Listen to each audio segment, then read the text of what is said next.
Hello, everyone, and welcome back to episode 84 of the Salvaggio and Cratty Sports podcast. Here for you again another Wednesday night, 7:16 p.m., March 2nd. Episode 84, of course. Who could we start with besides JT Snow for the jersey numbers, the only Red Sox ever? Had totally forgotten JT Snow existed since 2006, but I do remember watching him. Jared Tenorti, another Bruin, to only be the only person to wear a certain number. Trent Frederick, number 82, a couple weeks ago as well. We got Kendrick Bourne, Ben Watson, Cordell Patterson, and Dion Branch as well. So quite the cast of Patriots in the jersey number category. Ryan, how you doing tonight? I know it's a tough scenario for you right now as a baseball fan, but Not well. Not doing well at all. I tried my hardest, I really did, to prepare myself for what was seemingly something that seemed like it was going to happen. Could be seen coming from a mile away with the lockout and just nothing progressing. It seemed like then there was a glimmer of hope on what was it, Monday? There was talks. Obviously the deadline was midnight. Both sides met, players, MLBPA, owners, stuff like that. They all met. Seemed like they were progressing towards a deal. Then you get the reports that there's backtracking on Tuesday. 5 o'clock rolls around, no deal. Baseball is postponed for at least the first two series of the season, so there will be no Red Sox and Rays on opening day. There will be no Red Sox Orioles early in April to hit home here. Personally, I think I can only assume more games are going to get canceled because I think they met again today. Nothing seemed to progress again. So I don't know. It's a joke. There's a lot to talk about with it. It's very aggravating. From a diehard baseball fan like me, I mean, you're compared to me. I say a casual fan. I'm got to assume more casual than you. Yeah. It's frustrating for casual fans. I mean, it's incredibly frustrating. Like the sport is actively killing itself and just didn't do anything to help itself these last couple of months with just the lockout in general, and then obviously with everything that happened within the last 48 hours or so. Like it's been an absolute disaster. Yeah, and I really don't get the sense that Rob Manfred cares all that much. Nope. When he walks up to the podium and he's cracking smiles, and people on Twitter, multiple sources have pictures of him practicing his golf swing, getting ready for another, however long the rest of this lockout's going to take. If we're going to go on weeks, months, like I said, I fully expect more games to be canceled because nobody seems to want to compromise on anything. We'll get into all the kind of the final proposals that were in there, all the things that may have swayed one side to not. There was another report that you sent me earlier today that I forgot to add to the outline, but apparently the owners backtracked on more stuff than we thought originally. I've been saying it for a long time. There's some people that'll still, say that Goodell is the worst commissioner in sports. It's Manfred by far. Oh, like yeah. it's not even up for debate anymore. Like at least he didn't show up drunk and he could speak English.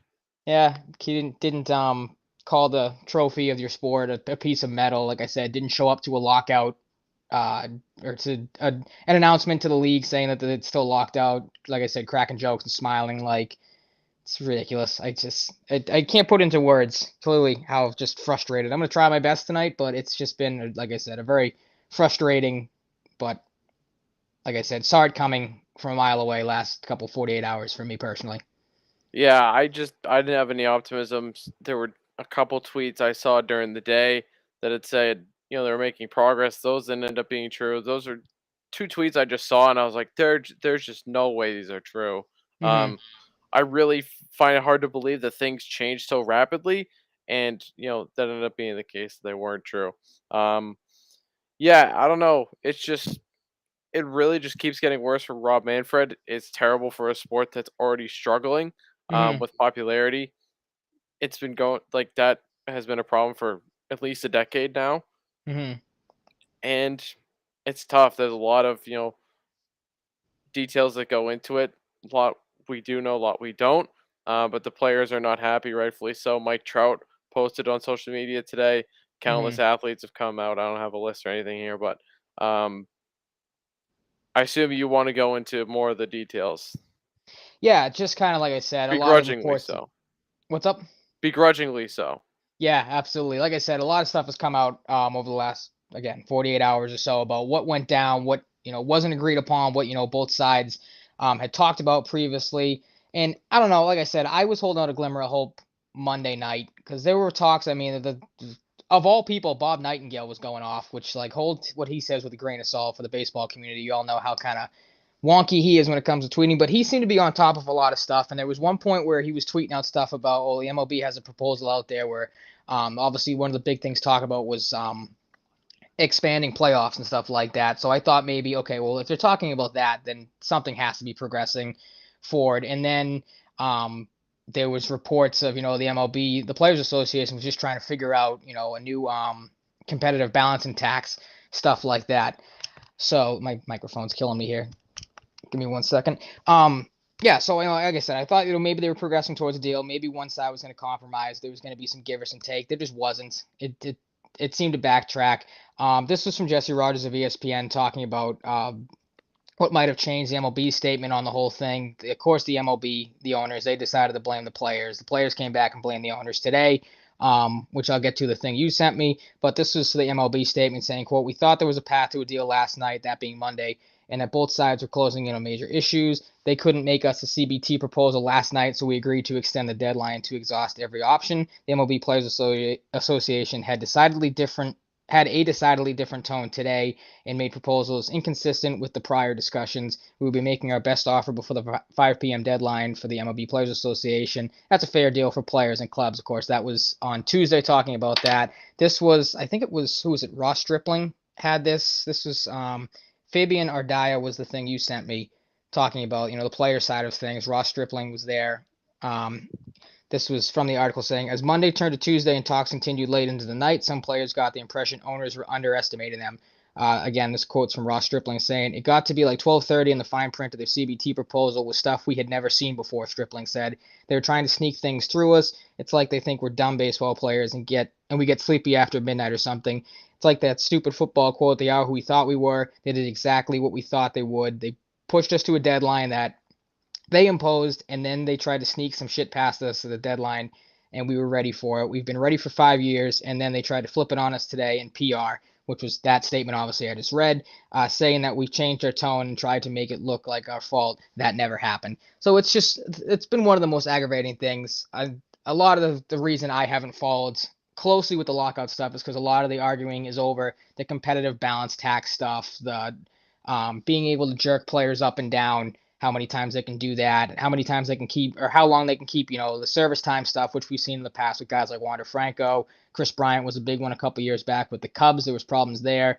I think a lot of people have echoed that point of, you're going to have these arguments, like make it more about the product on the field. I think that's kind of been a big thing. I don't know if you feel the same way as I do, but I would care more to know about this stuff if it was like you're working on actual problems, like pace of play, stuff like that. And the MLB came up with that. Bob Nightingale had that tweet as well that I'll get to in a second, because there was some changes on the plate as well, but apparently no one wanted to do it. But it's just the same crap that it's been for the most part. The owners will say one thing, bad mouthing the players. The players will come back, and I've been a big proprietor for the players throughout this whole thing. Like, obviously they want to get paid. Minor league players are getting paid a joke.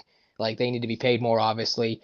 Again, with the arbitration stuff, I could care less, but it's just aggravating that no one can seem to compromise on anything. And then, like I said, you have the finger pointing. At this point, I'm still on the player side of things. I go out and get paid and go out, not try to get jerked around like obviously Ross Stripling had in that quote I just read.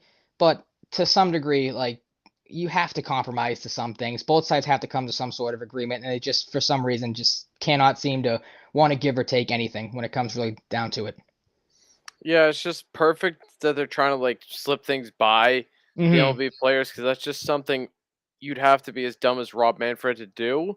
Mm-hmm. Um, It's a slimy, Rob scummy move Manfred, too, which fits him. Rob Manfred is the type of guy that you could like drop a bunch of M and M's on the ground like James Woods and Family Guy and like trap him in a box. Follow it into a box, yeah. Um, like Ooh, a piece of candy. yeah, ooh, piece of Ooh, candy, piece of ooh, candy. piece of candy. Like 11 later, he Mm-hmm. falls into the trap. Um, Yeah, it's just the thing that sucks about sports leagues is no matter how much you hate them, hate their commissioners rather, if they're making money for the owners, they're not going anywhere. Nope. And it's a little dicey for Rob Manfred right now, but we'll see what his future holds.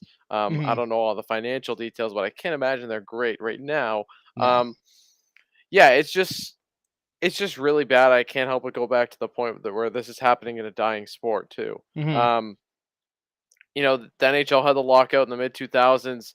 Um, they bounced back fairly well. It's been a long time since then, but that was a really troubling time. And for me, it's kind of like your situation. Your number one sport's baseball, mine's hockey.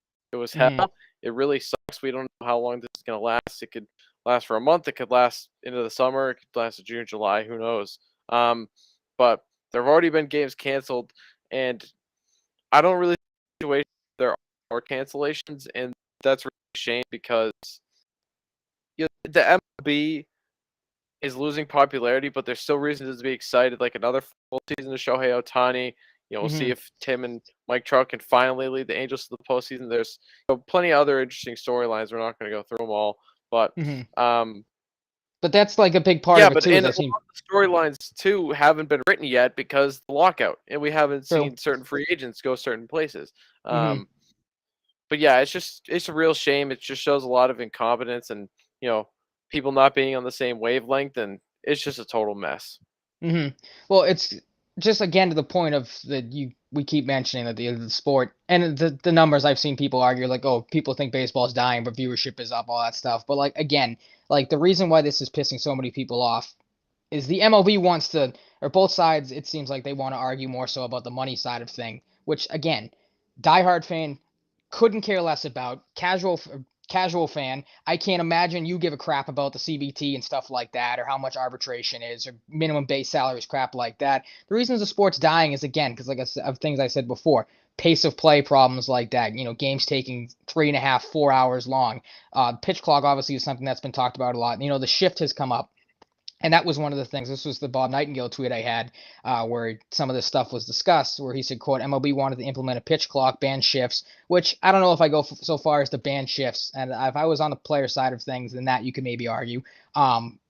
Put some limitations to it. Don't I've talked about this with a buddy of mine at work the other day. Is the big thing that fixed the shifts is keep the outfielders in the outfield, keep the infielders in the infield. Don't have the second baseman go out in the shallow right field. Don't have like the Dodgers and the Rays do, have an outfielder come in so you have 6 infielders or 5 infielders and you're playing 1 or 2 outfielders. Like you don't have to ban the shift entirely. And then the other thing from that tweet was have larger bases for the 2023 season during the last 2 days of talks, and obviously that fell through. So I can't imagine players wanted to do that. The bases thing I don't understand. I saw somebody say it might cut down on injuries or increase stolen bases, but again, that's who cares. But again, that's just the most. It's an aggravating thing. Like you have those main problems that you need to fix within your sport is the pace of play stuff, shifts. That's why viewership is. People don't want to watch sport because it takes too long. But no, the MLB wants to try to think it's more important, and maybe it is, to talk about again the CBT uh, arbitration stuff like that. That's why it's again aggravating to me because it's stuff you don't care about. Like fix the on-field problems first, and then worry about the stuff that's behind the scenes that only the owners and players really care about. Like the casual, again, I'm gonna keep going back to it. The casual fan couldn't care less about the amount of money guys are making. Unless you're one of those people that argue that baseball players make too much money, which there are those people. But again, like to me, it doesn't matter. To you, I could feel like you could care less about like I said, all the money and specifics when it comes to that. It's wanting to actually sit down and enjoy watching a baseball game. And again, it just doesn't seem like that's the number one priority for both sides of this. Yeah, I saw someone say on Twitter, "Can we put a runner on second, like an extra, the extra inning rule that everybody To get wants, this going. to get this Yeah. going?" But Mm-hmm. yeah, it definitely sounds like they're not on the same page. In a lot of things. For me, I've been a proponent of the pitch clock for a long time. Mm-hmm. I wouldn't say ban shifts. I don't really stay on board with that. And I don't like. I've never got the larger bases one. Like, if it's to cut down on injuries, like a player can still easily like twist their ankle True. on Going the over it, side get of a stepped on. base. Yeah. I don't really think that's totally necessary. I Mm-hmm. think it's just gonna cause more problems than it'll solve. Like, it's just gonna be harder for players to turn the bases a little bit. But Mm-hmm. and That one, I like mean, came out of I nowhere. think Like. I think the good thing about the base size right now too is if you make them bigger, pickoff plays are very uncommon Mm-hmm. for conversion rate. I think keeping them the way they are like allows you the opportunity for you know, a pickoff every once in a while, and a larger base just, makes Mhm. that harder. And I think it's a cool play. It's definitely embarrassing on one side of the coin for the player getting caught, but it's exciting. Like you're like it's like a Mhm. holy shit moment because it's very infrequent. Yeah. Um, but there's some other stuff you have in here about the playoff format as well. Yeah, real quick, I just wanted, in case people missed it, because Jeff Passan did a good job of, again, it goes into money and stuff like that, so I won't go through it too much, but just kind of what the final offers were for both sides, just to see how far apart they were. This was, according to Jeff Passan, like I said, the MLB's side of things, their quote unquote best and final offer, which that'll be interesting to see too, if, any of these sides' best and final offers will change now that the deadline has gone and now they have to try to figure something out again. But this is, like I said, the MLB side of things is the MLB didn't want to have any changes to the competitive balance tax. The thresholds are currently $220 million per season. That was for the next, let's see, one, two, three, four, next 5 seasons. A $5 million increase in pre-arbitration bonus pool from 25 million to 30 million. Again, like arbitration, who cares? The casual fan doesn't. And then an increase in minimums from 675,000 to 700,000, moving up $10,000 a year for minimum league salary players. The Players Association, they countered with CBT thresholds of 238, 244, 250, 256, and 263, so going up every year. Pre-arbitration bonus pool at 85 million, with 5 million annual increases and minimums of $725,000, going up $20,000 each year. So again, you could see that both sides just incredibly far apart when it comes to just the number side of things. And again, not really stressing the actual on-field problems, like I said, pace of play, all that type of stuff that fans actually care about and want to see changes made to. But again, like it just goes back to it. Neither side wants to really change anything. You mentioned it. I have it, like you said, in the outline. Evan Drellick had a tweet out there talking about, which again, like the postseason structure, I'm fine with right now. I don't know if you feel the same way. If we just get that out of the way really quickly. Of course, they changed it a couple years back with adding the second wild card game, or the second team to have the first wild card game, which worked really well for baseball. Now apparently the other night, the owners in the MLB tried to propose either a 14 or a 12 team playoff, which to me wouldn't make sense. We'll get into that in a second, but just the Evan Drellick tweet really quick said, quote, sources not deal not close, but not impossible. CBT thresholds, pre-arbitration pool, big issue. Among others, MLB has proposed two choices. Choice A was a 14-team expanded postseason, minimum of around 700,000 and around 40 million in pre-arbitration pool, and then the other was option B, a 12-team expanded postseason, 675,000 minimum salary, and then around $20 million into the pre-arbitration pool. So again, money stuff, but the bigger issue, the bigger talking point there was the expanded playoff. Again, just to put it in perspective of how last year's teams would have stacked up rather, and just how dumb an expanded postseason format would have been for baseball because there's teams getting in that probably shouldn't have. Going to a 12-team playoff format, last year's playoff teams, of course, the Rays, Astros, and White Sox were the 1, 2, and 3 seeds winning their divisions. The Red Sox, Yankees, and Blue Jays would have been the 3 wildcard teams in a 12-team format, of course, 6 from each league. Just missing would have been the Mariners. In the National League, Giants, Brewers, and Braves all won their divisions, and the Dodgers, Cardinals, and Reds would have been the 3 playoff teams. The Phillies at 82 and 80 would have just missed. If you went to a 14-team playoff, of course, the Mariners and Phillies both get in the American League. The Athletics and Guardians, or the Indians at the time, the Guardians now, would have just missed. In the National League, the 79 and 83 Padres would have had a chance to make the playoffs. They would have just missed. And the 77 and 85 Mets would have had a chance to get in, which, like, I don't want to see that. I said it. I spoiled my take. I like how the playoffs are now. I don't want to see more teams get in. I think it's fine the way it is right now. 12 wouldn't make sense either the way it's set up. Like you'd have an odd amount of teams once you get into what would be the division round at that point.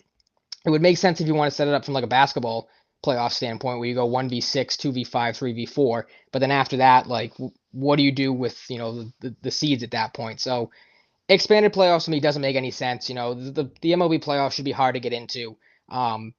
If you send it to 14 teams, you're pretty much putting half of the league in the playoffs, which is dumb. And Yeah. then again, like we talked about this, I think before, you already have a 162 game season. So now you're going to add at least another week of playoffs onto that depending on how many teams you put in. So that it just, again, it seems like it's just stuff being thrown out there to see if, like we talked about earlier, the players are dumb enough to maybe not see it and go, okay, we'll agree to that and just kind of sweep that under the rug. But again, good kudos to them. They didn't seem to want to do either one of those. I think at one point they said if they had to, they'd compromise on the 12-team playoff format. But again, but an expanded playoffs, either if it's 12 or 14, is just stupid to me. Yeah, Matt, to answer your question in the chat, I'm not sure honestly if they'd have to add more playoff rounds in that case, but I mean, definitely possible. I just like, yeah, I don't like the idea of having pretty much half the league in the playoffs, Mm-hmm. and right now it's just fine. I think most people probably like it if I had to guess, and this is probably just a way for like Manfred and all the bigwigs to be like, oh yeah, like we want to grow the game. Let's get more fan Mm-hmm. bases into watching the playoffs. Like more people get excited. Like Mm-hmm. yeah, I don't know. This whole situation is weird. I feel like I also kind of feel like that's just like them knowing fans love like changing postseason formats. Like, oh yeah, maybe the Mm-hmm. fans will love this, and maybe the players will be on board.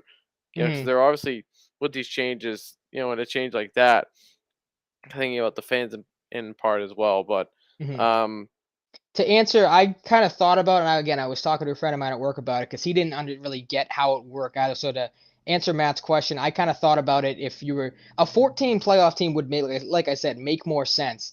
That way, you can.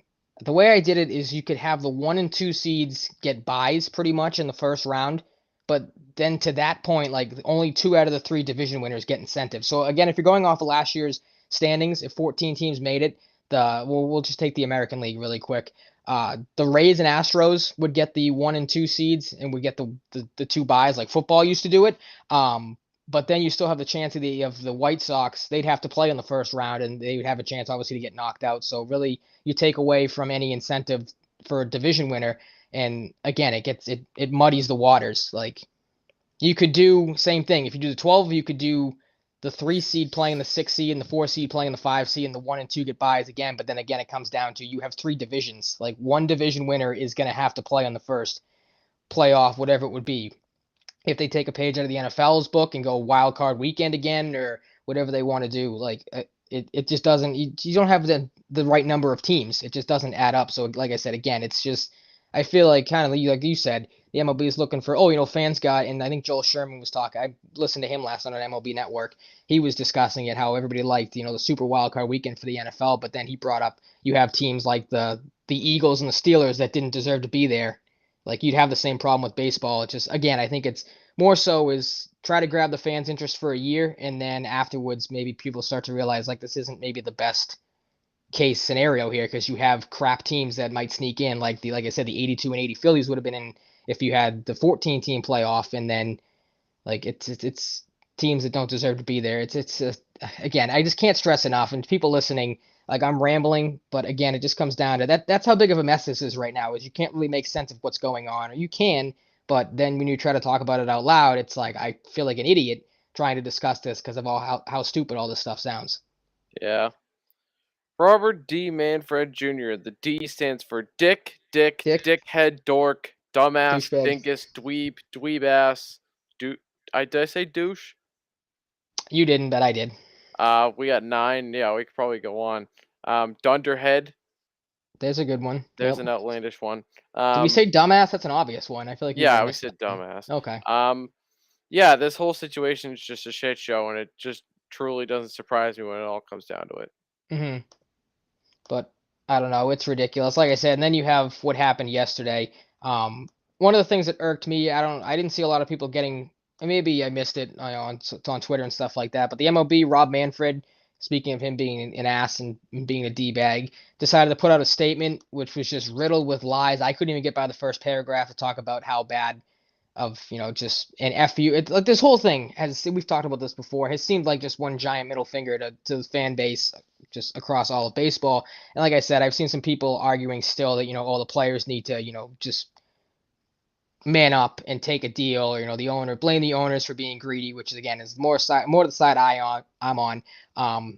But the question, like I said, it's a fair question you could ask is who's to blame. I think you 100% put the blame on the owners for doing this. And like I said, after the statement from the MLB and from Rob Manfred the other day, I don't know how you can defend baseball anymore with the lies. I'm just gonna read the first little paragraph of it because that's all you really need to know is just how, like I said, big a BS this is. So this is from the commissioner of baseball yesterday. The statement after the first couple weeks or first couple series of the season rather were canceled. Of course, Manfred said to our fans, I had hoped against I had hoped against hope.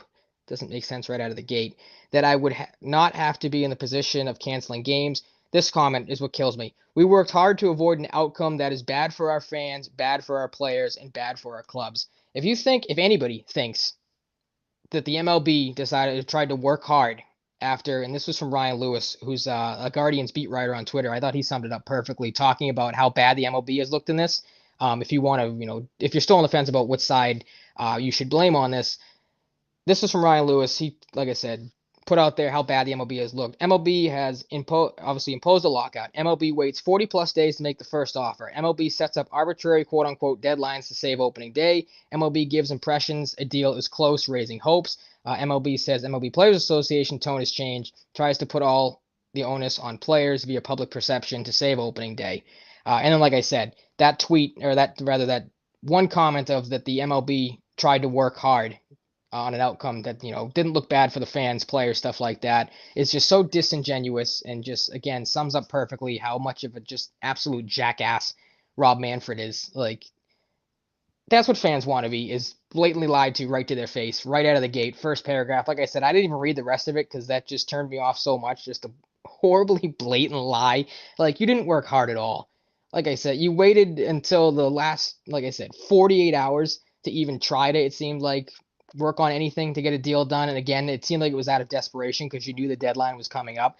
There's also been, I've saw on Twitter, other reports that, the MLB and owners didn't really care if games had to be canceled in April because the revenue's not that great, obviously, with kids still in school. Ballparks, ticket sales aren't great. That's something I haven't seen a lot of people talk about either, and not get really upset about. Like if those reports are true, and if those beliefs from owners in the MLB are true, that we can sweat out the first couple weeks of April because we don't make a lot of money to begin with. Like again, that looks horrible on the sport just in general, and again on owners and the commissioner. Like that shouldn't be your mindset. Whatever, we can sit these ones out. We'll have the players lose some money. They're not gonna care too much. And we're not going to care either because, we're not making enough money to begin with when it comes to April. Like that's horrible. What other sport does that?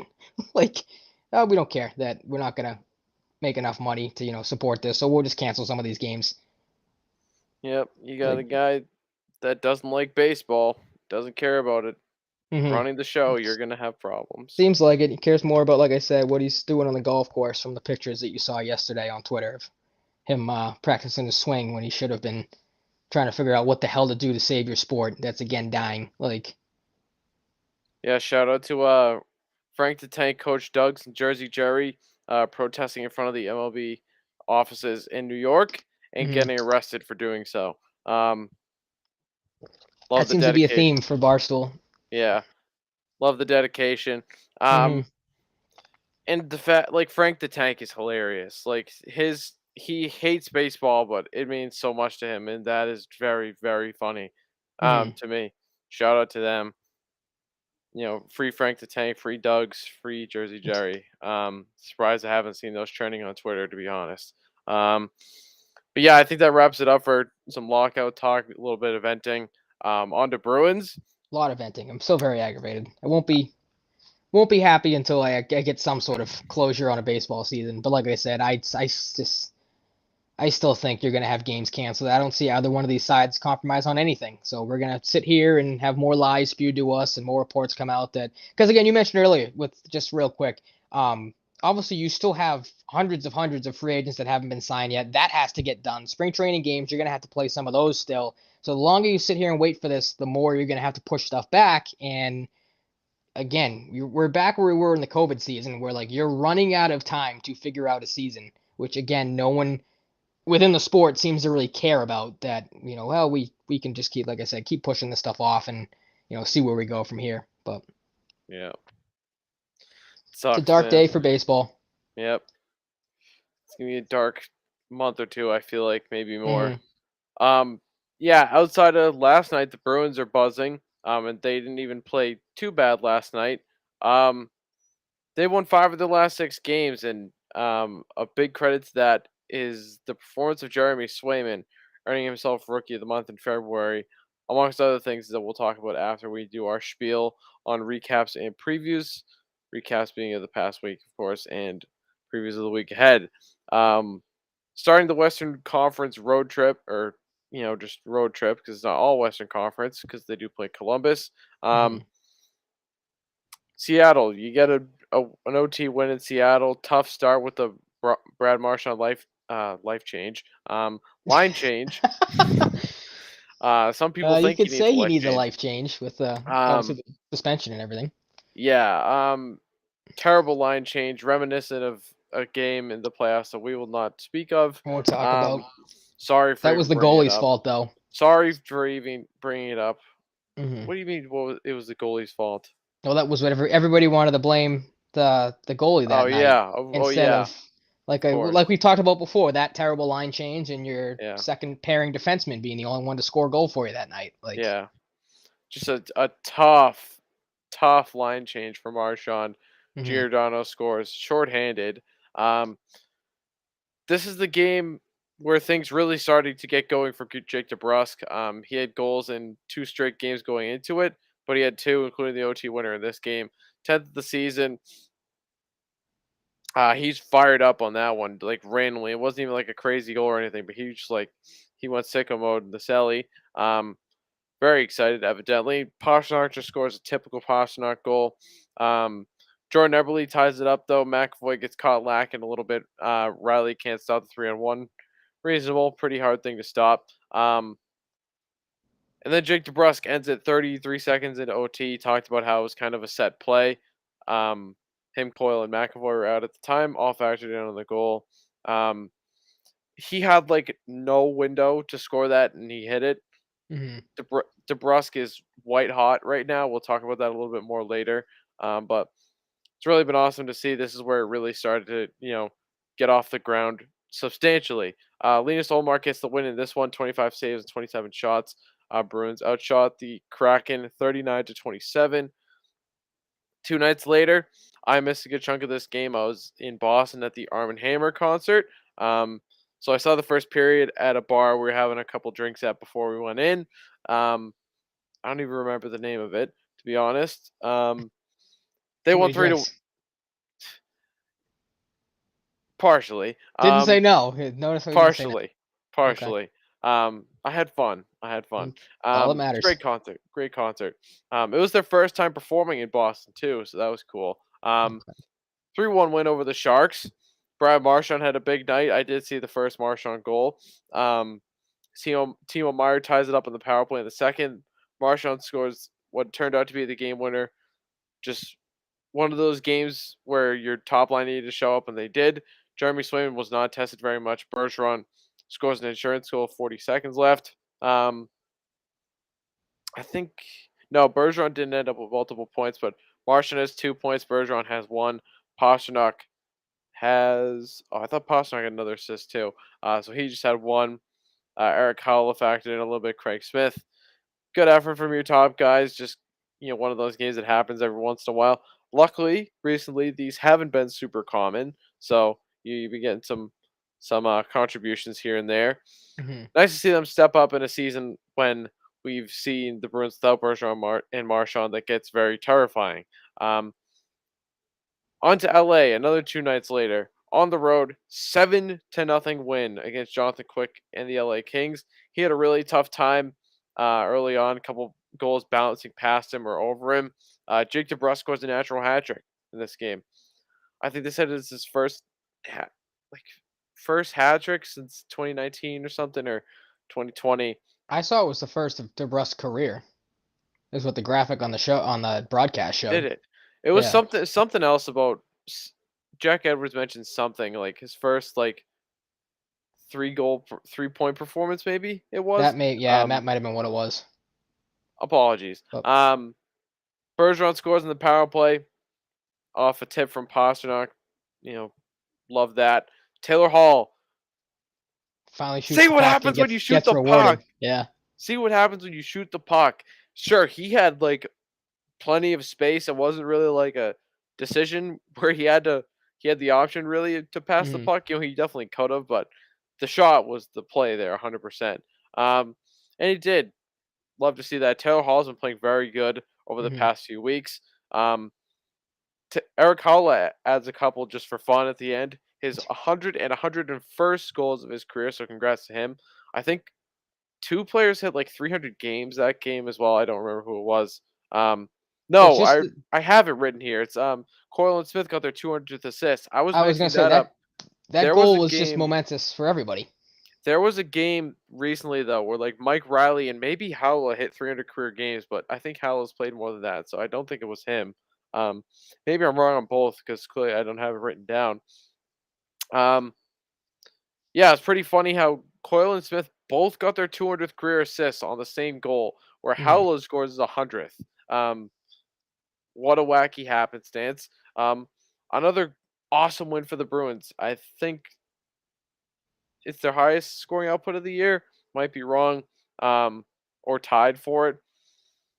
But yeah, you got a lot of contributions from a lot of players. Other notes from that, like Marchand had a few assists, 2 assists. Pasternak on the board, McAvoy, Coyle Smith, everybody's chipping in. Um, Besides the defenseman, besides McAvoy, that's kind of the theme for a lot of games, though. McAvoy does the bulk of the defensive scoring. Um, Jeremy Swayman, 34 save shutout. He was no slouch as well in this game. They're actually outshot by the Kings 34-32. They said coming into the game that the Kings had outshot their opponents in like 18 straight games, and they extended the streak. Bruins get the win though. They capitalized on a tough start for Jonathan Quick and just buried the Kings. Hmm. And I'm sure the Kings will be looking at revenge in Boston coming up within the next week. Last night was where the 5-game winning streak unfortunately ended. They lost 4-3 in OT to the Ducks. Was not overtime. Um, it wasn't overtime. They lost with 22 seconds left. It felt like overtime. It did, Um, but with the circumstances at the end, but thank you. You did fix that. you're welcome. In the I outline, sadly stayed up and watched that and watched them lose with I was so little texting time you left. like with how early I get up for work. I just can't watch Western Conference games anymore. Hmm. In that time zone. And you ever have those times when this is for the people when you're in bed and you're like watching something and you're like 60% awake and you're just like dozing off throughout, like closing your eyes, but not like you're like half asleep.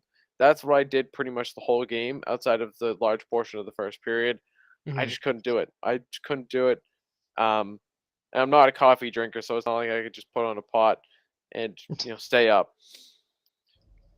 Rickard Rakell gets the goal scoring start of this one on the power play. Um, tough, tough clearing attempt by Forbert. Not great at all. Ends up off a shot from Getzlaff, leaving a big rebound for Rickard Rakell. He buries it. Um, Not a great rebound for Olmark. That was kind of the theme of this game for him. It was a tough one in that regard. Nick Foligno gets on the board for the first time in a long time. I Forever. actually Yep. probably should have looked up when his last goal was. I think it was against the Sabres. It might have been November 24th when they played them. Let's see. That's my crazy memory kicking in. You If I talk, nailed I'll that, look it up. yeah. Nick Foligno finally scores. Brandon Carlo gets an assist. Tomas Nosek gets an assist. Brandon Carlo and Tomas Nosek and Nick Foligno all had multi-point nights in this game, which is something I never thought I would ever say. Um, Isaac Lundstrom scores following that.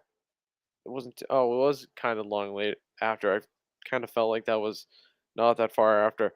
But do you have it? January 1st is the January last 1st. time I was Mr. mixing it Foligno up with scored a the goal because they against did Buffalo. play. Yeah, they did play Buffalo on the 24th. I thought it was all the way back to that game of November.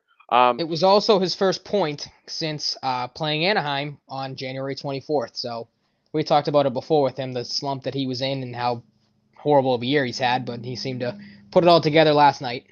Yeah. Tough turnover by Marchand at the defensive blue line, and then along the wall. Two bad turnovers in like 10 seconds. Hmm. Another big rebound, and Lundstrom scores. Just a tough night in the rebound department for Linus Olmark. Um, on the Henrique goal, pretty lackadaisical back check by Trent Frederick. He wasn't Frederick, very, yeah. quick on it. Um, Unfortunate. David Pastrnak gives the Bruins. I almost said gives the Bruins the lead, but ties the game. Brandon Carlo scores before him. Like I said, Carlo Nosek Foligno all at multi-point nights. Pretty weird. Yeah, so Carlo scores in not Brandon Carlo goal fashion. It was, pretty standard goal. Hmm. David Pastrnak ties it. His 29th. He's almost at another 30 bomb for him. Then Trevor Zegras plays spoiler with 22 seconds left. They take a penalty late in the game, give the Anaheim Ducks a late power play, and Trevor Zegras is has that potential to do stuff like this, and he just had a lot of space given the open ice with a Hmm. 4-on-3 power play, and did not make any mistake. Buries it. Game over. Tough loss. Sad way to go out. I wish it was an OT so they would get a point, but Hmm. um, luckily for the Bruins with this winning streak and which has now ended, and the Leafs kind of struggling. I think they're like 6 points behind the Leafs now, so it's like 6 or 8. So they're struggling, but Austin Matthews is putting a case together for the Hart Trophy, so that helps. And Mitch Marner won like Star of the Month, had a ridiculous month, so they're fine. Austin Matthews has just real quick. He has a legit case for the Hart, and that really makes me sad because I do not like him, and I want Igor Shesterkin to win because he's putting together the best season by a goalie in like Ever. a long time. Not quite ever, but if he keeps this up, it'll be up there. Um, Hmm. he's playing out of his tree, and he's the only reason. No offense to Rangers fans, the Rangers are even in a playoff spot. I'm sorry. Um, he's just on another planet. The hype for this kid was real like 5 years ago, and he's delivering on it. Before he was even in the NHL. Um, you had some notes here. You clearly saw it more than I did. That the fourth Hmm. line was buzzing all night long. Would you care to elaborate? Because I really can't.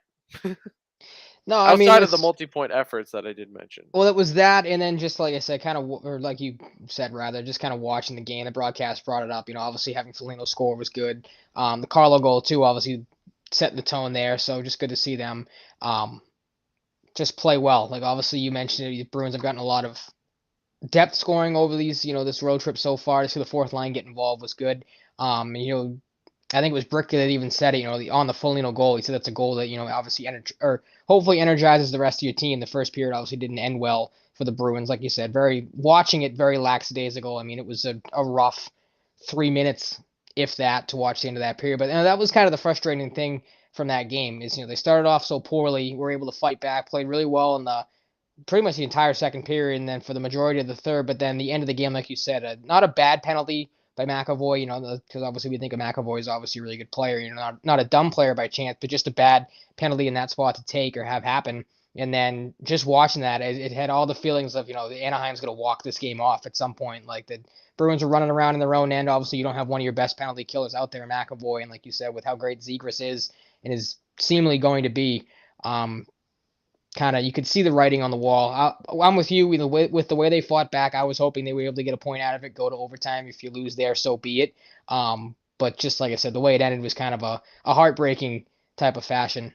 Like I said, with just how well they were able to get back in the game and finish off after a not so great start. Yeah, Trevor Zegras is known for his world-class passing ability, but the guy can still grip it and rip it. Um, yeah, the good thing about the fourth line too is you got I don't know how to say it because Jack Edwards called him Jesper Frodin when he got called up. Now he Mm-hmm. calls him Frodin, so I had Froden, no I've heard on the idea. broadcast a lot. Yeah. I'm gonna go with Frodin because that's the new one. He's been solid since he's been called up. He almost buried his first career goal against LA, but Jonathan Quick made an absurd save. Um, he's had a good season. They signed him after the World Championships. He played for Team Sweden. They must have liked him. Don Sweeney said when they signed him, they were monitoring his play. Outside of that as well, he played for Skellefteå, which is a Swedish team in the SHL. So they liked a lot about him. He's gotten call-ups over guys like Zach Senyshyn and Chris Wagner, which is kind of telling. God, Chris Kind of Wagner shame. was on the team. I forgot. I feel bad for Chris Wagner. I like Jesus. I think he's still an NHL player. I think when his deal expires, I hope he gets a new NHL deal. Hmm. But I think it's just really unfortunate for a really good guy and a local guy. Um, yeah, Frodian's been solid, and it's funny because Senyshyn just scored his team-leading 15th goal of the season for Providence. Um, the guy just can't even earn a call up to showcase his trade value a little more. Maybe because they would rather it be in this case in a top nine role, and they don't have that for him. With the right wingers being locked in very much so right now, with how good Jake DeBrusk has been playing, Craig Smith on the third line, Pastrnak is David Pastrnak. Um, but yeah, tough way for the streak to end. Like I said, I wish it went to OT. Like I made the mistake of writing at one point in the outline before Ryan changed it, but that's not the case. Hmm. Um, Sticking with the Pacific Division, we have Vegas tomorrow night, 9 o'clock. We're just going all around the all around the clock with game times. We got 10:30, then we got 10, or maybe I flipped those, and then we have a 9 o'clock game against Hmm. Vegas. So They're getting maybe I'll be able easier to to stay for stomach more. Yeah, I'll be able for to stay for sure. more of this one. Watch Jack Eichel. That's exciting. First time we see the Bruins play Jack Eichel in a long time. Um, yeah, Vegas. They're Kucheroving it this year. There's no doubt about that. We talked about that. Currently missing Mark Stone for potentially the rest of the regular season, and Alec Martinez still he's been out for a while. Giving them enough LTRR space to do what they got to do with the cap and finagle it.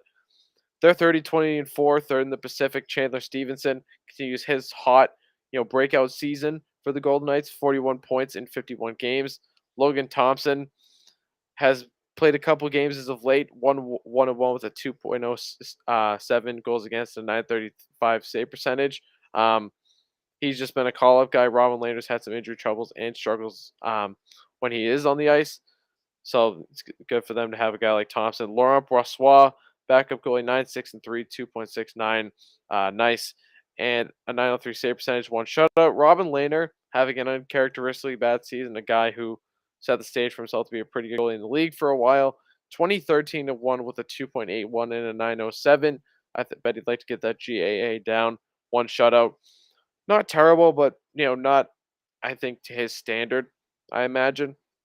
They're a pretty good team. Goaltending suspect at times, but this will be a good test for the Bees. The road trip moves east after that. First time playing my boy, Sean Corrali, Hmm. who's had a tough stretch as of late. I'm not going to lie. I watched him against the Hurricanes. He had 2 turnovers on the same shift and then got in a scrum and got kicked out of the game. So Solid. being a maniac. And the other night, he slew-footed the crap out of Evgeny Malkin, and then the next shift, Malkin's back on the ice. He scores in the power play. So he didn't get a penalty, but wait, he might have gotten a penalty. I don't remember, but I don't think he did. But the slew foot stands out because Hmm. those are a no-no in the league. But yep, we'll see Corelli eventually back at the Garden for the epic tribute video that I'm sure they have planned. They're gonna bring up. Um, Yep. Yeah, I mean the Blue Jackets, they're still on the outside looking in, but they're kind of making Washington sweat right now a little with how good they've been playing. They've lost a couple as of late, but they went on a huge, hot streak. Patrick Laine is back to his normal form. Amidst my bold trade prediction, Jarmo Kekalainen is kind of just dispelling all trade rumors. Doesn't sound like he wants to trade Patrick Laine at all, but I'm still holding out that suspicion that if it doesn't work out before the trade deadline, they could try and move him. But Patrick Laine supposedly loves it there. Kekalainen has wanted it for years. They're both Finnish. Laine's girlfriend loves it there, so maybe he will stay and find his forever home potentially. Um, Boone Jenner still leads them in scoring. 43 points in 54 games for Mr. Boone Jenner. For any big and country YouTube watchers, I miss that guy. He's an NHL YouTuber I used to love watching. They're another team with goaltending issues right now. They got a couple guys hurt. They got Daniil Tarasov making some appearances. 0-2 with a 2.40 and a 937. JF Berube, 3-1 with a 3.25 and a 924. Never seen a stat line with a goals against over 3 and a 924 save percentage. Very strange because 924 is very good. Elvis Merzlikins, 19, 14 and 1 with a 3.40 and a 9.04, 2 shutouts, and Eunice Corpusala, one of the goalies hurt, with a 6-8 record, 3.82 goals against, and an 887 save percentage. Not what you want in a contract year if you're him. Um, right now, they're kind of a team you don't want to run into because they've come back to earth a little bit lately, but they're hot. And Patrick Laine is practically on a point per game stretch for the past like 15 games or so, it seems. He's playing out of his mind, looks like his old self. Anybody who knows me knows I'm a massive Patrick Laine fan. He's just so goddamn fun to watch. He's must-watch TV for me anytime I can. After that, they have a rematch with the Kings. We've kind of given a spiel about the Kings recently. Right now, they're 29, 18, and 7 with 65 points, second in the Pacific. I didn't even mention that the Blue Jackets are 28, 25, and 1, 57 points, fifth in the Metro. There's my OCD kicking in right there. Anze Kopitar leading them in scoring 50 points in 54 games. Jonathan Quick, victim of the shellacking the other night, partially Cal Peterson as well. 14, 11, and 6 with a 2.67, 909, and 2 shutouts. Cal Peterson, 14, 7, and 1 with a 2.68, 898 save percentage, and 1 shutout. I imagine they're just looking to not lose by 7 goals. I would That's say about that's a it. good strategy. But another team, we talked about a lot of them. There's a theme. They're not great at that middle bottom half of the Pacific Division, but they can sneak up on you. They can give you a game. It's not like they're just duds. They can make some noise. So watch out for the Kings there. That's it for the upcoming slate of games. Anything else in those that stick out to you? No, I'm just looking forward. Obviously, I don't think they're. I would hope the Bruins aren't going to let how last night ended affecting the rest of these games. But I mean, as you do get further into this road trip, these last couple games, some fatigue you got to think might start to set in. And obviously, the desire to get back on home ice and play there. So just don't let that affect them. And then, like I said, bounce back after a tough game last night. I think they will. Try to get Vegas a run for its money. And I'll be excited to, like you said, finally get to see Jack Eichel in a new uniform and see what he's all about in Vegas. Yeah, I mean, he's a world-class star, local guy. It's just funny, too, how Tyler Johnson had the same surgery after Eichel finally got the green light. The It's Blackhawks, so who, ironic. surprisingly, with how stupid the Blackhawks are, they didn't screw that up. Hmm. He got it done, and yeah, it's just kind of funny. Makes the Sabres look really bad. But yeah, Jack Eichel, world-class hockey player. Um, very excited, very good for the league that he's back. Um, producing a little bit so far. I think he's got like 4 points his first 5 games. Hmm. Is Jake DeBrusk making the case to stick around? I think he absolutely is, but unfortunately, him and his This 7 goals, 2 assists for 9 points, +6 rating, a game-winning goal, 19 shots on goal in his last 5 games. He still wants out. His agent confirmed that. Um, Hmm. but at this point, you just got to hope to see more of what you've seen because his days are numbered. A deal will happen almost undoubtedly at this point by the March 21st trade deadline. We got 19 days to go. Um, it sucks because it's looking like with a full season, this guy could easily drop a 30 bomb in the first line. Hmm.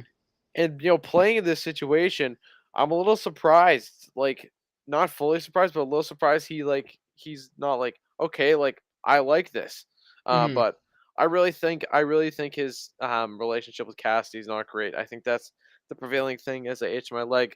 Um, and it's why he wants out. The guy's sticking to his guns. He answered the questions the other day pretty professionally.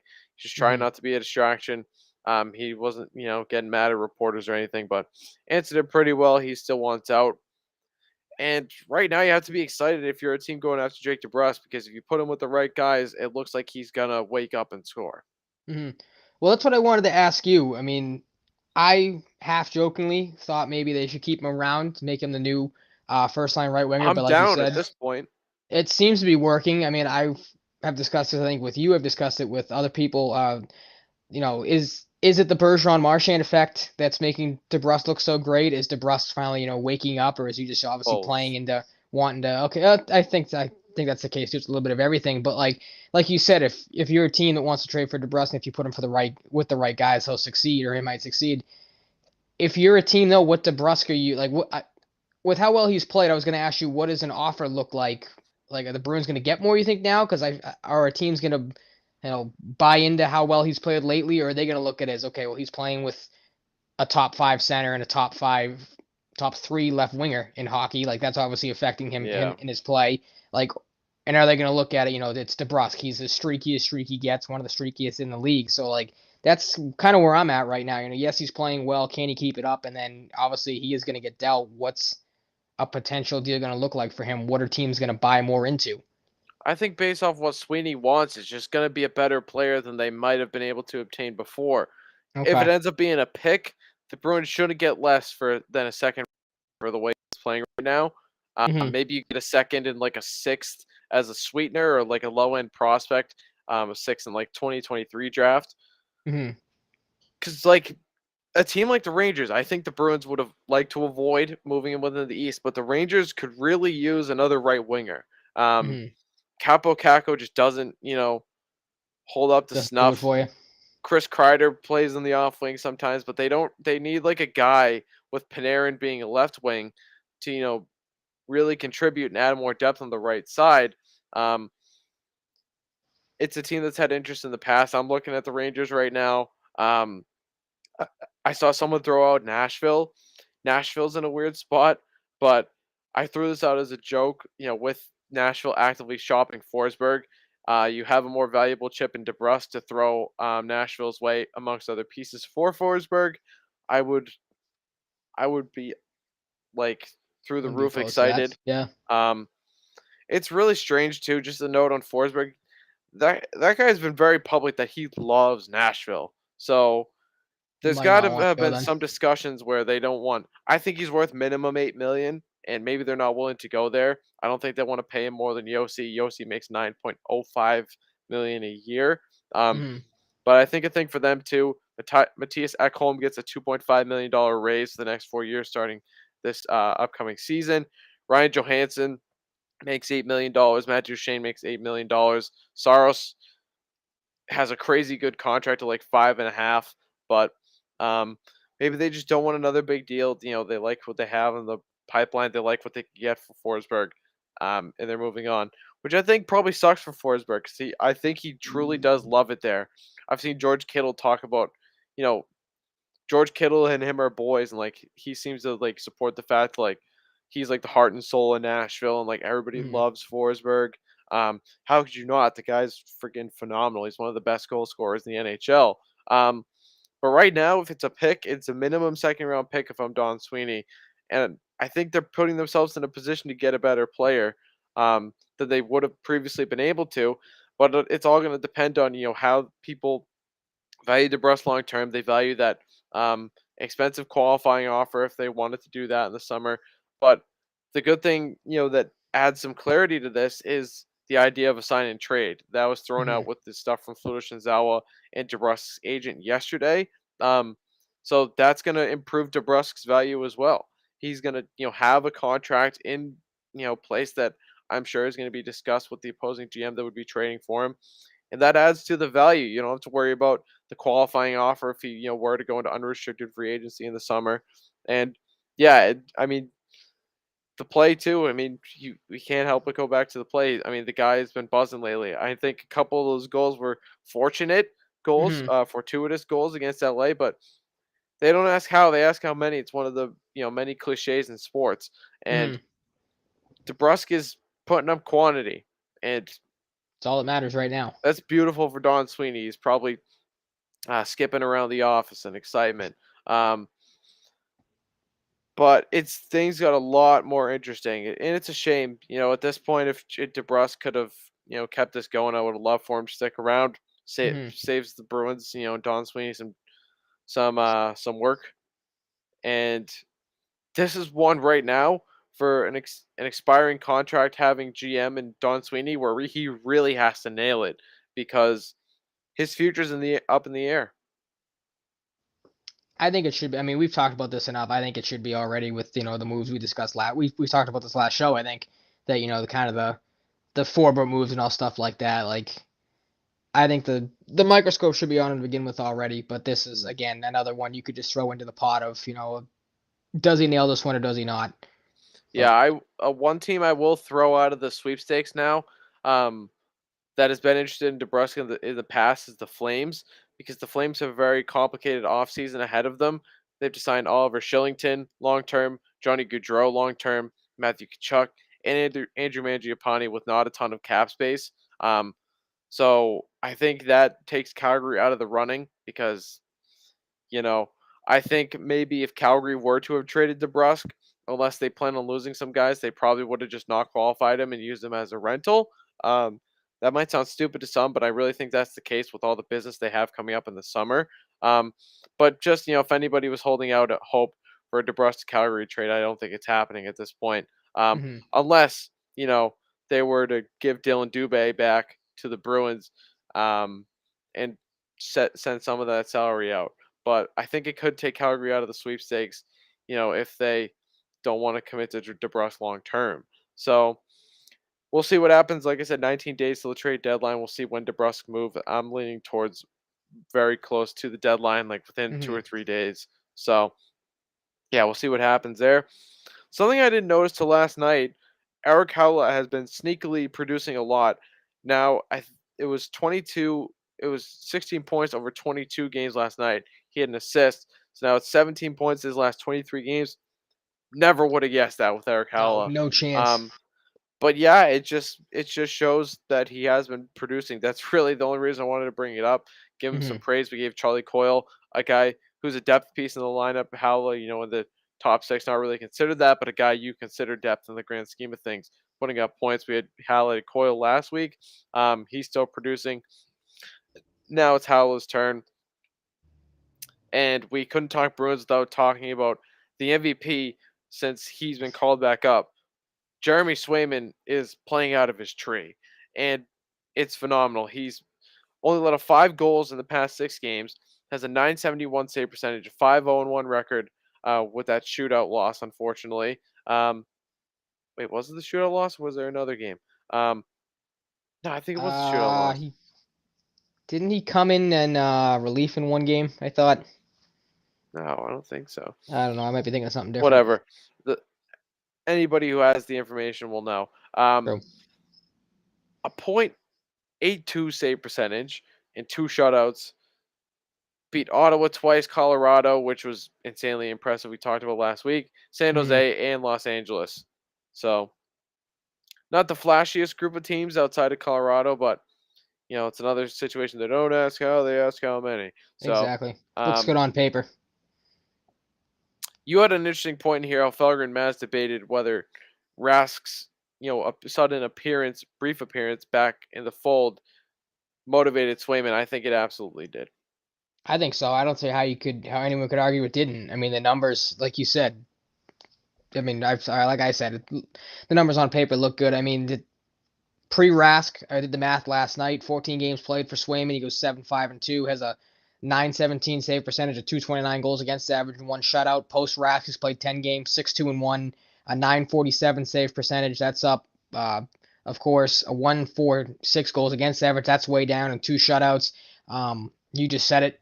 One rookie of the month for the month of February. And we talked about this when there was all the talk about Rask coming back. I asked that question. I think how would that Swayman take that? Would he be disgruntled or upset that he'd have to get sent down at one point? You didn't think it would factor on him. It didn't seem like it did. Like, he's not the type of person that seems like that he was pissed off by that move or any sense. Like you said it numerous times, I think that he was going to be fine with the decision because that's just not the type of player he is, and that was what ended up happening. But like I said, I don't see how you can't argue that with Rask gone, not really. I don't want to say Swimmer was looking over his shoulder, but you got to think there was a little bit of that to some degree, like Oh, he Rask coming was. back, my job's in He said when jeopardy. it happened. He said when it happened, if one of them struggles, am I going to be back up? Like, what's the Okay, deal? so So, yeah, I don't think it's like a vengeful thing for Swayman, but he knows what he can do clearly, yeah, and I'm glad that it made him upset. I think hmm that's something we both talked about too, when it happened. His phenomenal play, like I clued out earlier, had him rewarded with Rookie of the Month for February. He was 5-1-1 in February with a 113 goals against, 960 save percentage, and 2 shutties. Just out of this world. solid I numbers. mean, if he can hold this up in the playoffs, the Bruins are a serious contender. hmm like very serious contender. Mm, We'll see how the add a roster piece goes here or goes there. down and stuff. Um, but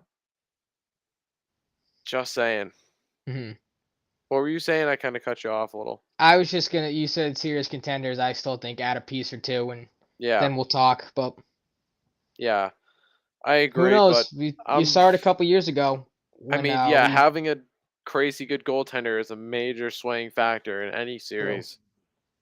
I So was just gonna say, we kind of keyed into it. Didn't mention the game, of course, but you saw a certain team ride a young hot goalie at one point. It seemed to work out pretty well for them in the playoffs. So as much as we don't like that certain goalie because he's an a-hole, but maybe you could be on the receiving end of choosing to go with the young goalie and ride him in the playoffs and see how he does, and maybe it'll we'll work say out this: for the him. next Matt Murray, Yeah, the yeah, next that Matt that is a Murray, that is a much better, much more favorable yeah, one. much more favorable comparison. We don't have any gripes Yeah, with that one.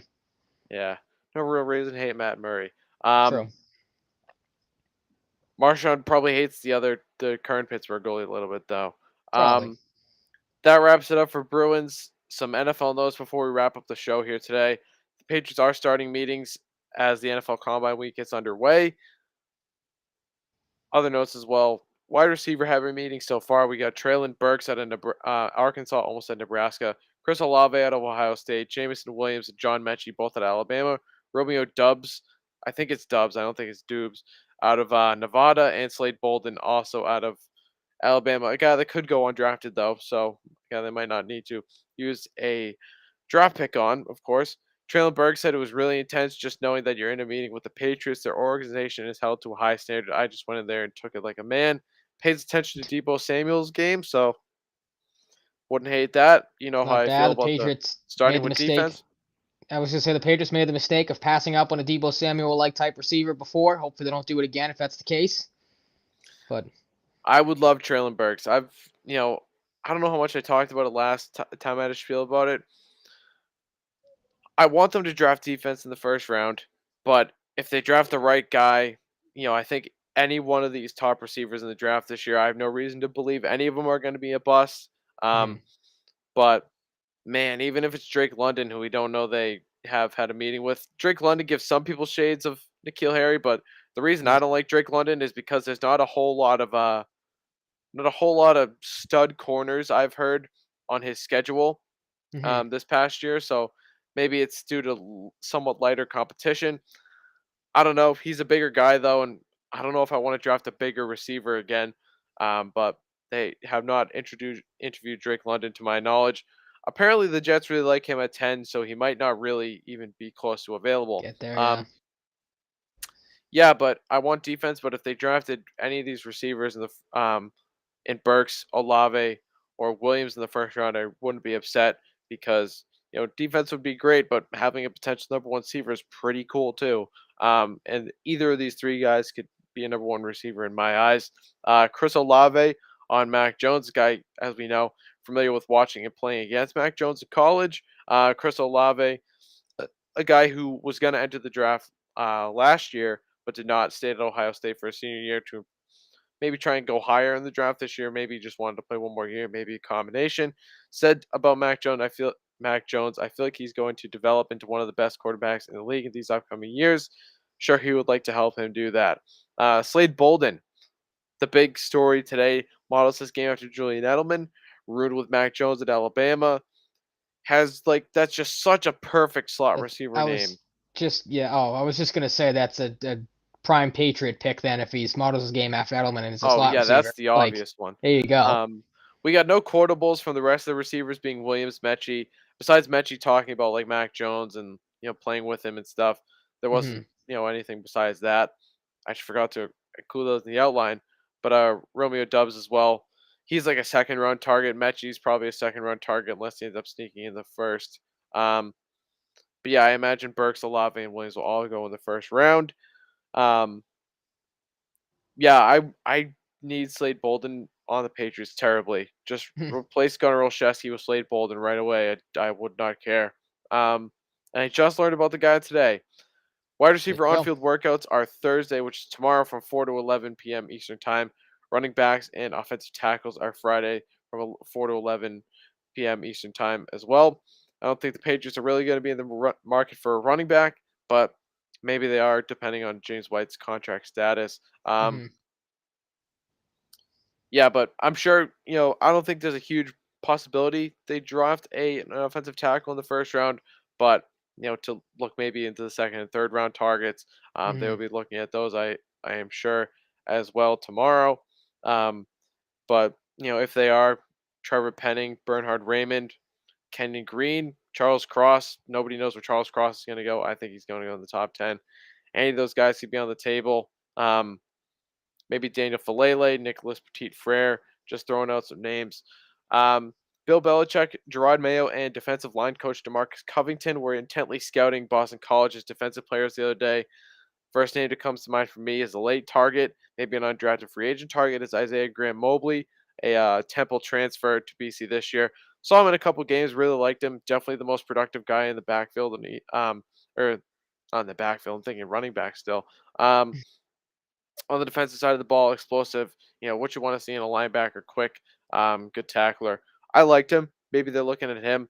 I imagine at some point, if Johnson was there, they looked at Zion Johnson as well, one of the top guys in the draft out of Boston College. Alec Lindstrom on the other side. Chris Lindstrom, first round pick. Alec will probably go in the middle rounds, second round, third round, maybe.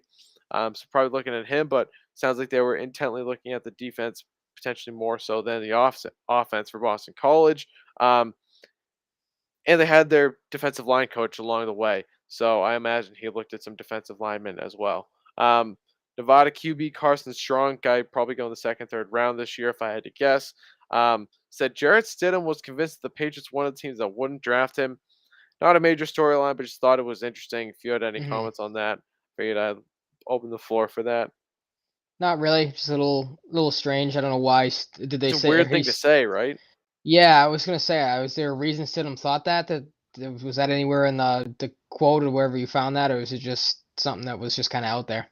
Not that I knew. Not that I Okay. know All of. Not. right. There was no context That provided. is very weird. But Whatever. Mark Bertrand of the Sports Hub reports today that Andy Isabella, formerly of UMass Amherst, has been granted permission to seek a trade from the Cardinals. It's been an interesting week for them with Kyler Murray's whole statement. I think Kyler Murray is a weirdo, personally. Um, why is yeah, that? that's just a strange situation. What? Why is that?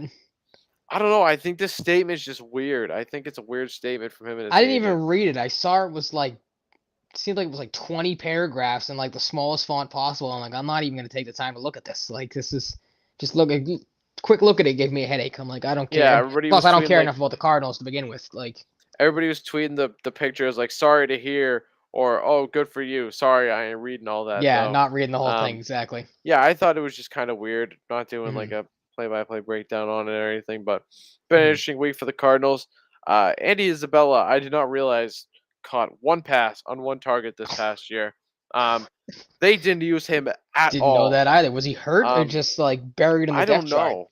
I think he was hurt at one point or like on Oh, I the was gonna COVID say, was list, he basically their but Gunnar Olszewski this year? I did not know until I threw the ball to him once. Everybody's talking about a Harry for Isabella trade. It would send Yep. Isabella, who we know has interest in the Patriots, back to where he played. It would send Harry back to where he played. Both receivers not working out. Both Match receivers made in who have heaven. request trade. It like yeah, it's almost got to happen. I feel like our Patriots cap guy Miguel Benzin on Twitter said that it would create $745,000 in cap Mm. space for the Patriots, so it even save them a bit of money. Yeah. Nikhil Harry last year, 12 catches on 22 targets for 184 yards, no touchdowns. Andy Isabella with one catch on one target for 13 yards, highest completion percentage in the league. Might cost more than Harry to acquire. I don't know, with those numbers to boast. Um, I'm actually really quick. I know it's surprising that Andy Isabella only has one catch. It surprised me that Nikhil Harry had more than 150 yards receiving. Not gonna lie, yeah, like, what's more surprising? or the Um, 22 targets even. Like, I don't remember him getting that many. Not that 22 is a big number, but like, it just says that for Nikhil Harry. Like, I don't even remember him getting 22 targets throughout the season. yep, we're gonna ignore the fact that I forgot to change the headline at the bottom. I didn't Um, realize that either. I don't know what. yeah, Why is it orange on the bottom? Well, that's what they make the subheading color. Oh, is it? I didn't know that. That's how much I No, it pay wasn't attention to that the before, but I subheadlines. didn't change the color scheme. Um, Gotcha. I don't even think we have our own either. So it's just either like the white and red or white and yellow. Doesn't Gotcha. really Whatever matter. works. Gets the job Um, done. the latest on JC Jackson from Dakota Randall of Nesson.com. Not sure this will surprise, but personal execs I've spoken to here in Indy expect there to be a robust market for JC Jackson services. If the Patriots don't manage to come to an agreement or tag the soon-to-be free agent corner, NFL Media's Mike Giardi tweeted Wednesday while adding this quote from a source: "He's in his prime and he finds the football." Um, I really don't feel good about the JC Jackson thing because there's a low possibility of a tag and trade and tagging. I think JC Jackson's gone. I'm gonna come out and say it. I don't think they're gonna come to an agreement. Doesn't seem But like it. with his comments and the market for him, I see a team like the Bengals being all over JC Jackson. Joe Burrow's made them an appealing spot. They have a ton of cap space. The Jaguars have a ton of cap space. If he wants to go play there, if he just wants to Go cash to out, Cincy. they'll That's the probably place. give you the most money. That's Um, true. God knows they could use a number one corner or a fringe number one corner, as we like to call him. hmm Are you in the camp that JC Jackson's gone? Because I'm like 95% there. But going back to what we talked about with Jeff Howe last weekend, the Patriots do wait till after the combine a lot of times. So maybe something happens. But right now, if I hmm had to pick one or the other, I'm saying he's gone.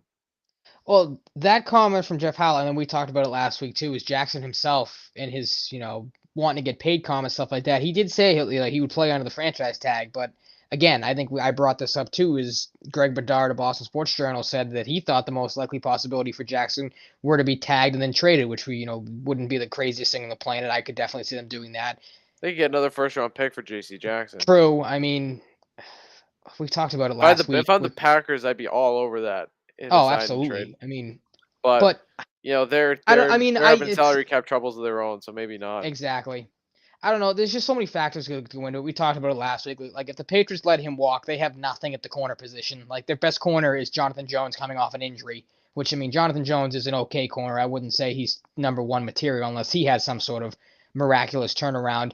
So like they need Jackson. I think it would look bad on the Patriots if you spend all the money last year and then you don't pay arguably your top player on the market this year, the guy you need back the most. Yeah, So like absolutely is. I I don't know. It's just such a weird situation to be in. Like I could definitely see him walking away. I mean, I just right now it doesn't seem like the Patriots are gonna want to pay him the money. And like you said, there's still a lot of time left, but I don't know. I'm leaning.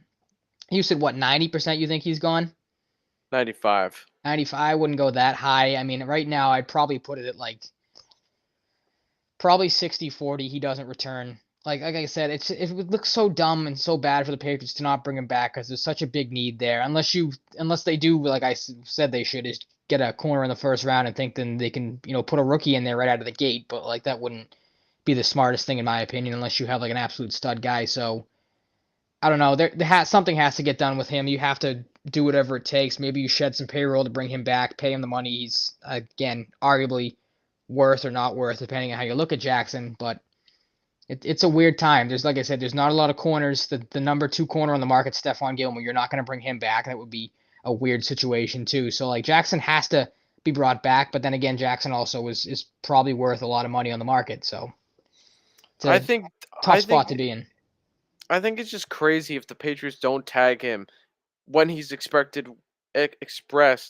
willingness to play under the tag. That's what I mean. Like Like, you have why an would out at least this it's a offseason. 1 year commitment. Like Mm-hmm. if they let him walk for nothing, it's a massive mistake. Mm-hmm. Um, I want to make that clear because I didn't before. It's a massive mistake Yep. because it's just terrible asset management when you have the option to tag and trade.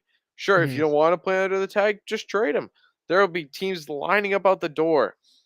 Like, yeah, I For don't a guy know. his caliber, absolutely. Matt's predicting in the chat the Bengals win the Super Bowl if they get J.C. Jackson.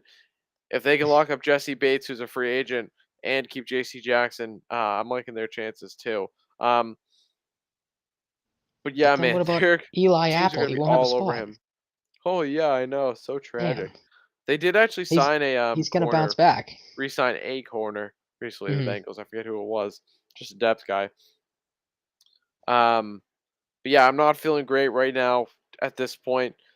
but I think it's possible that they just end up not wanting to lose him and they tag him just so they don't lose it for nothing. I don't Hmm. think Belichick that just doesn't seem like something Belichick would do. Um, No.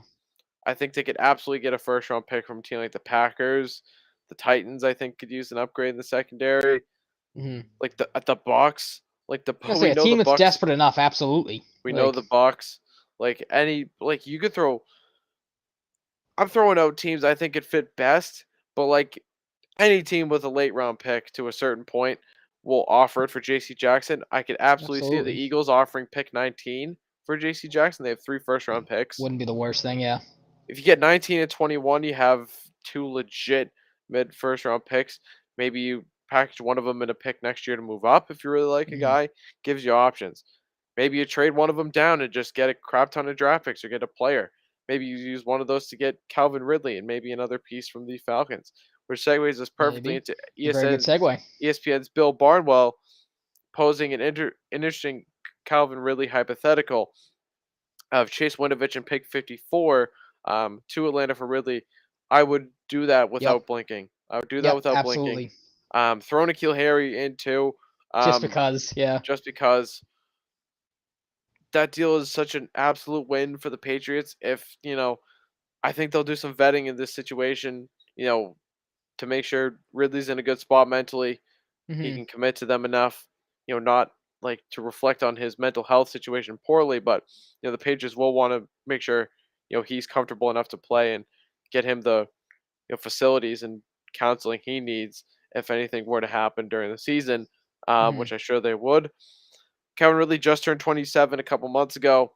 Um, took a leave of absence last Halloween to prioritize his mental health. $11.1 million cap hit. I've looked at 3 different sources. The Patriots to me have either 4.9 to It's 9.4 million dollars in somewhere cap in there. space. I looked at ESPN from an article they wrote today about free agency, Spot Rack, and our boy Miguel on Twitter. Um, they all have different ones. So I put that range there because I do not know. I do not work in the NFL offices. Um, Pretty good career over 4 seasons, 3,342 total receiving yards, 28 touchdowns. He's the guy that, at the end of Julio Jones' tenure, got all the red zone love and Julio didn't. We know he's a scorer. He's not a guy that, you're going to have to worry about being able to get in the end zone super Hmm. often. He's a home run hitter. He can play deep. He's super quick. Um, this would be a steal. This would It's be a a deal. steal. It's a deal that makes too much sense not to do. I mean, we've talked about. I personally still like Winovich. I don't know if you soured on him or not, but like Winovich is a guy that we've talked about it enough as is that like they don't seem like they're going to give a chance to anymore, so that you can afford to lose him. And we've talked about everybody's talked about this at this point. You're probably going to have to, and they probably will spend a draft pick or two on a receiver in this draft. So why not just trade a draft pick to get a receiver in the first place like that? And it's a receiver that is probably going to come in here and play pretty damn well compared to a draft pick that may not pan out because the Patriots, as we know so well, are great when it comes to drafting receivers recently. So yeah, this is you're not giving really anything up in this trade to get Ridley in here. And again, if you got to think the Patriots can not get his head on straight is a horrible way to describe it. So lack of a better term there, but you know what I mean. Like they're gonna put all the not precautions. What's the help me out here? What am I trying to Do their the diligence. thank you. Yeah, put the right like plans in place, stuff like that to make sure like he's in the right headspace and he's good to go and everything's good on his part. And then obviously get him to go out there and perform for the Patriots well. So like this, it's a deal. Like I said, makes too much sense not to do. You're not giving really anything up to do it. Yep. And lastly, the Bills are interested in Rob Gronkowski. Who brought it up? I Who believe brought you it up? did. I did. Can see into the future. They listened to the pod. Let's go. Sure. But it would make sense the Buffalo send off for Gronk. If he's Mm-hmm. gonna be there, Cincy or Tampa. I don't think he'll go to any team besides those 3 teams. Mm-hmm. But That offense is unstoppable if they get him. Look out. yeah, Between him, Knox, and Diggs, and then obviously Allen, like forget it. seriously look out. But yeah, just a few NFL notes before we wrap up the show. Um, yeah, thank you for listening to episode 84. the Dion Branch slash JT Snow episode. Of course, JT Snow, JT Jared Snow. Tenorti. No Celtics. You can find us all over the place. Megaphone, Apple Podcasts, Spotify, Google Podcasts at Apple Podcasts twice. The Full Press Coverage app. You can find us on the Full Press Coverage YouTube, Twitch. Subscribe and follow there. Turn on notifications. What am I missing here? You can follow us on Twitter. You can follow Ryan at Ryan_Salvaggio, and you can follow me at Mike_Cratty. You can follow the show at Sal and Cratty Pod. You can throw Salvaggio and Cratty into the search bar. On TikTok, you can find us there. We've been slacking a little bit, but we'll get back on it. The Full Press Coverage app, I think I already mentioned that, but my short-term memory loss is kicking in here. It's getting late. Yep. You can leave us a rating. You can give us 5 stars. You can leave us a review. Spotify, Apple Podcast, stuff like that. For those, I don't think any other sites that I know of give those options out. But again, we want to thank you guys because the numbers on these first few episodes of the new platform have been amazing. Through the roof. Through the roof. Unbelievable. So happy to have so many new listeners, and we're reaching people across the globe. It's pretty amazing. But yeah, thank you so much. We hope you continue to listen. Tell your friends, tell your family, and we'll talk to you next week, episode 85. It's gonna be a big one. Hopefully, we'll have some good stuff to talk about with the Bruins. Maybe they'll make a trade by then. Maybe they'll keep rolling and other stuff. Maybe we'll have some Celtics next week. Maybe we'll have Back on them. baseball. Maybe I we'll doubt have it. baseball, but I probably highly not. doubt it. Yeah, out we'll some talk hope. to you then. Stay safe, stay healthy, be nice to people, and all that good stuff. And we'll talk to you next week. Thanks for listening. Bye.